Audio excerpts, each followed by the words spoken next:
నమస్కారం, welcome to GK news 9. గౌరవ municipal commissioner గారికి ఆదివాసీ హక్కుల పౌర సమితి తుడిదెబ్బ నుండి ఒక విజ్ఞప్తి చేస్తా ఉన్నాం. గతంలో కూడా మరి ఈ అంశం మీద దృష్టి తీసుకోవడం జరిగింది. ఇప్పటి వరకు ఎలాంటి చర్యలు తీసుకోలేదు. ప్రతినిత్యం ఇక్కడ మైతుల లోపల మున్సిపాలిటీకి సంబంధించిన పన్నులు వసూలు చేయండి, పన్నులు కట్టండి అని చెప్తా ఉన్నారు. మరి ఇలా ప్రజలకు ఇబ్బంది పడే ప్రయత్నం లోపల ఈ స్టాచ్యూ దగ్గర కేబిఎస్ అనే కాంప్లెక్స్ పూర్తిగా రోడ్డు మీదకి వచ్చింది. మరి రోడ్డు మీద ఇలా ప్రజలకు ఇబ్బంది అవుతా ఉన్నది. ప్రజల సౌకర్యార్థమే దాన్ని వెంటనే ఇలా ఏదైతే రూల్స్ ఉన్నాయో ఆ రూల్స్ ప్రకారం దాన్ని డిస్మెంటల్ చెప్తారో ఎందుకు కనిపిస్తారో చేయాలి, వెంటనే చర్యలు తీసుకోవాలి. ఎందుకంటే యాక్సిడెంట్ జోన్ గా ఇలా పరిగణలోకి వస్తుంది. పూర్తి స్థాయిలో ఇలా అక్కడ టర్నింగ్ అయింది, టర్నింగ్ దగ్గర ఇరుకుగా ఉంది. ఇరుకుగా ఉంటే బండ్లు ఇబ్బంది అవుతా ఉన్నాయి, పబ్లిక్ జామ్ అవుతా ఉన్నారు. ప్రజల శ్రేయస్కోసమే దీన్ని ఖచ్చితంగా పనిచేయాలని చెప్పి గౌరవ కమిషనర్ గారు కోరుతున్నాం. అదేవిధంగా గౌరవ కలెక్టర్ గారు కూడా వెంటనే ఈ అంశం మీద పదే మేము కమిషనర్ గారి నోటికి తీసుకెళ్తున్నా కూడా దీన్ని చర్యలు తీసుకుంటున్నారు కనుక వెంటనే దీన్ని చర్యలు తీసుకోవాలని చెప్పి కలెక్టర్ గారికి విజ్ఞప్తి చేస్తాను.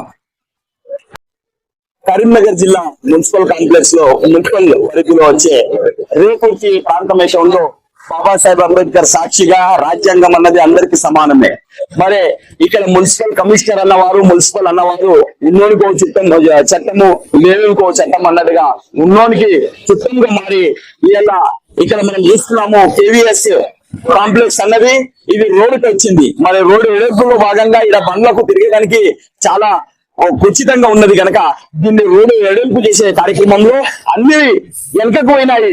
కాంప్లెక్స్ అన్ని చుట్టుపక్కల చూసినట్టయితే అవి వెనకకు పోయినాయి. కానీ ఇక్కడ ప్రాంతంలో ఇది ఎట్లా ఉన్నదో యథావిధిగా అట్లనే ఉన్నది. రోడ్ అన్నది చిన్నగైంది.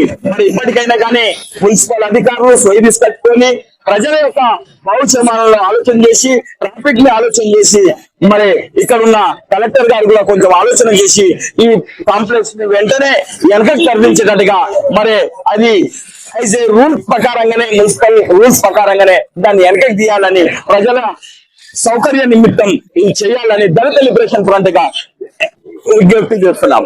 లేనిచే ప్రభుత్వం ఉన్నది ఉన్నోనికి ఉన్నది అన్నట్టుగా ఇక్కడ కనబడుతున్నట్టుగా మేము భావిస్తున్నాం.